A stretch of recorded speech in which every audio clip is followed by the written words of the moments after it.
Fil-Malta Enterprise, il-Ministru għall-Ekonomija Silvio Schembri indirizza seminar virtwali dwar in-negozji tal-familji, fejn ħabbar li għal sena oħra se tiġi estiża skema tat-tnaqqis ta' taxxa n-negozji tal-familji meta dawn jiġu trasferiti għall-ġenerazzjoni li jmiss. Din l-iskema hija maħsuba li fl-aħħar 3 snin frankat lill-familji mal-20 miljun euro f'taxxi fuq in-negozji tagħhom. Hawnhekk il-Ministru spjega l-importanza tan-negozji tal-familji fl-ekonomija Maltija u l-isfidi speċifiċi li affaċċjaw, speċjalment f'dan iż-żmien bla preċedent. Minkejja dawn l-isfidi n-negozji tal-familja baqgħu reżiljenti, tant li n-numru ta' dawn in-negozji kompla jikber.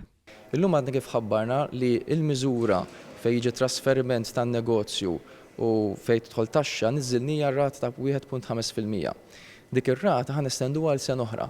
Dik tfisser 7.5 miljuni oħra li n-negozji tal-familja jistgħu jkunu qed jiffrankaw meta jkunu qed jagħmlu trasferiment tax-shares tagħhom. Il-Ministru ringrazzja lill-Uffiċċju tan-Negozji tal-Familja li ħadem mal-Gvern biex flimkien ikunu tajnuna għal dawn in-negozji, filwaqt li jammira lill-istess negozji għall-abilità li jadattaw ruhom għal dan iż-żmien ta' sfida.